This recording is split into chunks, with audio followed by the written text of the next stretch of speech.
क्या Naresh Meena social media पर छाने के लिए नौटंकी कर रहे हैं? ये हम नहीं कह रहे, ये कह रहे हैं सचिन पायलट। कैसे, क्यों, कब कहा और क्या है इसके पीछे का असली कारण, सब कुछ आपको दिखाएंगे, बताएंगे, विश्लेषण करके समझाएंगे। इसलिए जुड़े रहेगा आखिर तक हमारे साथ। नमस्कार, मैं हूं चेतना शर्मा। आप देखना शुरू कर चुके हैं संवाद भारत का, भारत के लिए। और इस मुद्दे पर बातचीत करने के लिए मेरे साथ मौजूद हैं हमारे editor in chief Varun Bhansali ji. तो हम आगे बढ़े वीडियो में, उससे पहले आप ये जो सचिन पायलट ने बोला है उसे ध्यान से कान लगाकर सुनिएगा, फिर हम चर्चा में आगे। और मैं चाहता हूँ कि ये एक के बाद एक 2-3 बार सुनाया जाए, ताकि क्योंकि बहुत छोटा सा उन्होंने कहा है, लेकिन उसको समझना जरूरी है। तो सुनिए आप ये वीडियो। ऐसा है, आजकल सब अपना नाम उछालने के लिए सोशल मीडिया पे क्या लोग देख रहे हैं कि उसका कोई अंत नहीं है। ऐसा है, आजकल सब अपना नाम उछालने के लिए सोशल मीडिया पे क्या लोग देख रहे हैं कि उसका कोई अंत नहीं है। ऐसा है, आजकल सब अपना नाम उछालने के लिए सोशल मीडिया पे क्या लोग देख रहे हैं कि उसका कोई अंत नहीं है। तो देखा आपने किस तरीके से, कितनी साफ गोही से सचिन पायलट उस मुद्दे को बिल्कुल ही सफाचट कर गए। बोलना तक जरूरी नहीं समझा, नाम तक लेना जरूरी नहीं समझा नरेश मीणा का। क्यों? नरेश मीणा ने सबके सामने, पूरे मीडिया के सामने उन्हें कॉल मिलाकर, उन्हें बुलाने के लिए, उन्हें इनवाइट करने के लिए शहीद स्मारक पर कॉल मिलाया था, लेकिन उन्होंने फोन नहीं उठाया। फिर उनके पीए से जो बातचीत हुई उसे जग जाहिर कर दिया सबके सामने, पूरी मीडिया के सामने। अब सचिन पायलट के ये बोलने का कारण समझते हैं, बताइए सर। कारण से पहले हमें मतलब समझना होगा। सचिन पायलट जब कह रहे हैं कि सोशल मीडिया पर छाने के लिए लोग कुछ भी कर सकते हैं, इसका तात्पर्य ये है, वो सीधा सीधा नरेश मीणा को नौटंकी करने वाला कह रहे हैं।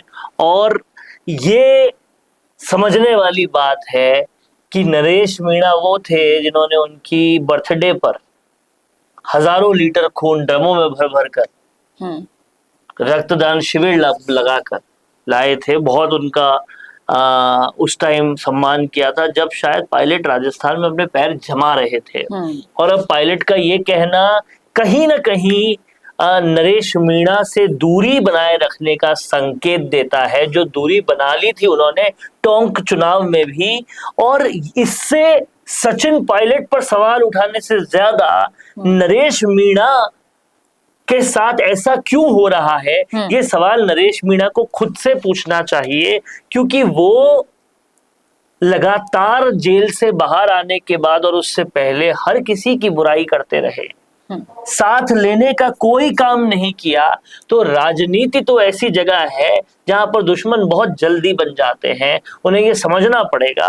और जिस सचिन पायलट ने ये कहा है, उन्हीं से थोड़ा सा धैर्य सीखना पड़ेगा। हालांकि सचिन पायलट का ये कहना, वो भी जब झालावाड़ के मुद्दे पर नरेश मीणा ये सब कर रहे हैं, ऐसे में ये कहना थोड़ी सी असंवेदनशीलता दिखाता है। लेकिन नरेश मीणा को एट द सेम टाइम ये आत्मचिंतन करना पड़ेगा कि राजनीति में कोई नेता उनके साथ क्यों नहीं है। एक राजेंद्र गुड़ा को छोड़ दें तो कोई और नेता उनके साथ क्यों नहीं है, क्यों नहीं उनके धरने पर पहुंच रहे, इस सब को समझना पड़ेगा।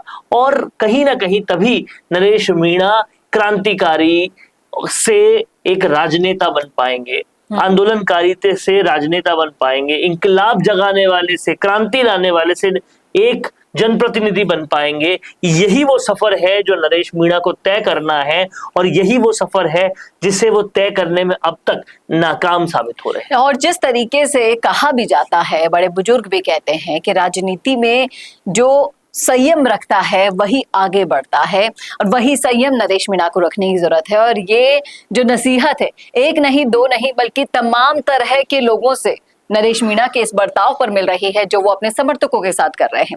देखिए, समर्थक आपको प्यार करते हैं, इसीलिए आपकी परवाह करते हैं, आपके खिलाफ नहीं बोलते हैं।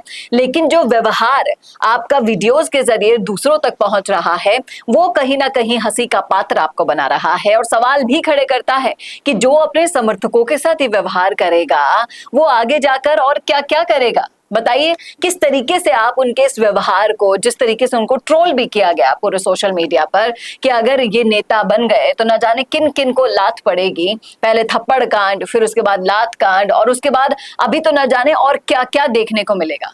देखिए, साफ है कि नरेश मीणा के इस गांधी से फटाफट भगत सिंह बन जाने की प्रक्रिया को लोग पचा नहीं पा रहे और पचा पाएंगे भी बिल्कुल सही नहीं, कह रहे हैं आप। क्योंकि आप बड़े बड़े क्रांतिकारियों का नाम तो ले रहे हो, गांधी का भी, भगत सिंह का भी और बाकी लोगों का भी, लेकिन आप एक बात नहीं समझ रहे कि कंसिस्टेंसी जरूरी है। आप अचानक से कुछ घंटों में ही नहीं बदल सकते। अभी मौन थे, अभी चिल्ला रहे हैं, अभी शांत थे, अभी मारकाट कर रहे हैं, ये नहीं हो सकता। आपके मुद्दे सही हैं, आप सही आंदोलन कर रहे हैं, आपकी क्रांति सही है, आपका जन आंदोलन सही है, आप सड़कों पे जो जा रहे हैं लोगों के साथ वो सही है, आप जो आवाज उठा रहे हैं वो सही है, ये सब कुछ सही है, लेकिन हिंसा ठीक नहीं है। और ये जो आपके गुस्सा साथ है और ये वो ठीक नहीं हिंसा है। पूरे किए कराए पर मिट्टी पलीत कर जाहिर दिया। तौर पर आप जेल में थे और आप लोगों के बीच नहीं आ सकते थे, तब कितने लोग एक साथ आकर आपके इंसाफ के लिए लड़े, ना के बराबर। क्योंकि आपको समझना पड़ेगा वो लॉयल फॉलोअर्स बनाने के लिए जो आपके बिना भी लाखों की तादाद में पहुंच जाए, आपको व्यवहार में थोड़े से बदलाव लाने पड़ेंगे। क्रांति बहुत अच्छी है आपकी, बहुत अच्छा है आपका आंदोलन, आवाज आप बिल्कुल ठीक उठा रहे हैं, सही उठा रहे हैं, जिन परिवारों के लिए उठा रहे हैं वो भी ठीक है, बहुत अच्छा है, लेकिन जिस तरीके से उठा रहे हैं उससे उनका काम नहीं होगा। आप बेनीवाल से सीखिए, समझिए कि आवाज भी उठा लो, आप उस आवाज के बाद आलोचना भी कर दो, गुस्सा भी कर लो, लेकिन अपने समर्थकों को हमेशा अपने साथ रखो, ताकि जो आवाज उठाई है वो कहीं ना पहुंचे। कहीं रिजल्ट तक पहुंचे। जोजरी नदी में रिजल्ट आया, एसआई में रिजल्ट आया, सब में रिजल्ट आया। ये नरेश मीणा को समझना पड़ेगा। एक सांसद जो निर्दलीय था, वो पूरे भारत में केंद्र की योजनाओं का सबसे ज्यादा लाभ अपने संसदीय क्षेत्र में कैसे लाया। तो आपका चिल्लाना, क्रांति करना, सब कुछ अच्छा तब लगेगा जब वो काम रिजल्ट करवा दे पाए। पाए, रिजल्ट लगा पाए। ये बात हनुमान बेनीवाल से सीखने वाली है। जी, ये बिल्कुल सही कहा आपने। लेकिन उनके चाहने वाले जो समर्थक हैं, उनके सवाल भी बड़े अजीबोगरीब होते हैं। एक सवाल मैं आपसे पूछना चाहूंगी जो उन्हीं के द्वारा सोशल मीडिया प्लेटफॉर्म पर पूछा गया, वो ये है कि नरेश मीणा ही वो शख्स है जो पायलट को पूर्वी राजस्थान में स्थापित करने में सबसे बड़ा टूल देखिए, था। इसमें एक बात में ये सच्चाई है, सबसे बड़ा तो मैं नहीं कहूंगा, लेकिन सवाल तो सुन लीजिए जब एक बार। पायलट नए नए थे तो उन्हें बहुत उन्होंने तो क्या अब नरेश मीणा ही उस पूर्वी राजस्थान से पायलट की काट करने में आगे रहेंगे, अपना बदला लेने में? मैं आपको इसको बहुत विश्लेषण करके समझाऊं अगर, तो पूर्वी राजस्थान में चाहे मुरारी लाल मीणा हो, चाहे डीसी बैरवा हो, उनको जो बना सकता है, चाहे हरीश मीणा हो, उनको जो बना सकता है, वोट दिलवा सकता है, नेता बना सकता है, विधानसभाओं और लोकसभाओं तक पहुंचा सकता है, खुद बनना तो बहुत छोटी बात है, दूसरों को खड़ा कर सकता है, जो किरोड़ी जैसे बाबा को हरवा सकता है। आप कह रहे हैं उनका आधार नहीं है वहां पर, आप कह रहे हैं कि उनकी जगह नरेश मीणा ने ले ली है। पूछिए, जाकर दरवाजा खटखटाइए डीसी बैरवा का, पूछिए उनसे पायलट नहीं होते तो वो होते क्या। जाइए पूछिए हरीश मीणा से, पायलट नहीं होते तो वो होते क्या। पूछिए जाकर इसी ईस्टर्न राजस्थान में निहारिका जोरवाल और मुरारी लाल मीणा ने से कि पायलट क्या है और पायलट ने उनके लिए क्या किया है, इससे समझ में आएगा। देखिए, बोलने को बहुत कुछ बोला जा सकता है, लेकिन सामने दिखती हुई चीजों को झुटलाया नहीं जा सकता।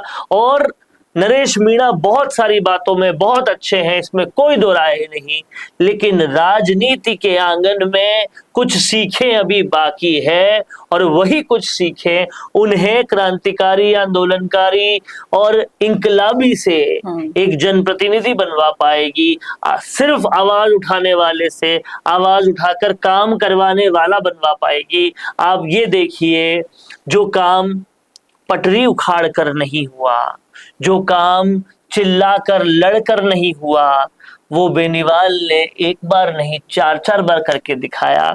जोजरी नदी में आश्वासन जिस तरह से उन्होंने बजरी माफिया के खिलाफ सीधा प्रशासन से आश्वासन लिया, एसआई भर्ती के खिलाफ एक रिजल्ट तक पहुंचे, 117 दिन तक आंदोलन किया, कब कहाँ देखा आपने कि किसी समर्थक को थप्पड़ी मार दियो? हाँ, किसी को कुछ बोला जरूर होगा एक आध बार, लेकिन समर्थकों से मोहब्बत भी वो वैसी ही करते हैं। डांट फटकार तक ठीक है, लेकिन जो हिंसा आप अपने समर्थकों पर करते हुए दिखाई दिए वो समर्थकों को नहीं दिख रही है, लेकिन बाकी जनता दिख रही है, जनता देख रही है, एनालिसिस भी अच्छे से कर रही है, समझ में आ रहा है उनको कि हमें किसका साथ देना है किसका नहीं।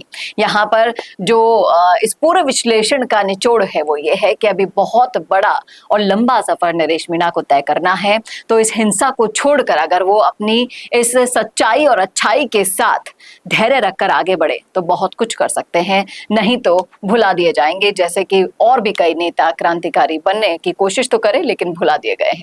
क्या कहते हैं आप इस मुद्दे पर? रखिएगा राय कमेंट बॉक्स में। कैसा लगा वीडियो बताना ना भूलेगा, और ऐसे वीडियोस के लिए देखते रहिए संवाद भारत का। भारत के लिए नमस्कार। क्या आप भी बनना चाहते हैं अपने जिले की आवाज? क्या आपके अंदर है सच दिखाने का जुनून? क्या आप भी रखते हैं समाज को आईना दिखाने का हौसला? तो संवाद न्यूज आपके लिए लाया है एक बहुत बड़ा मौका। जी हाँ, अगर आप भी बनना चाहते हैं अपने जिले की आवाज और कमाना चाहते हैं पत्रकारिता की दुनिया में अपना खुद का नाम, तो जुड़िए संवाद न्यूज से, जहां 4.5 लाख सब्सक्राइबर से भी ज्यादा का हमारा परिवार है और 10 करोड़ से भी ज्यादा व्यूज है। तो सोच कर रहें, नीचे दिए गए नंबर्स पर आज ही कॉन्टैक्ट करें।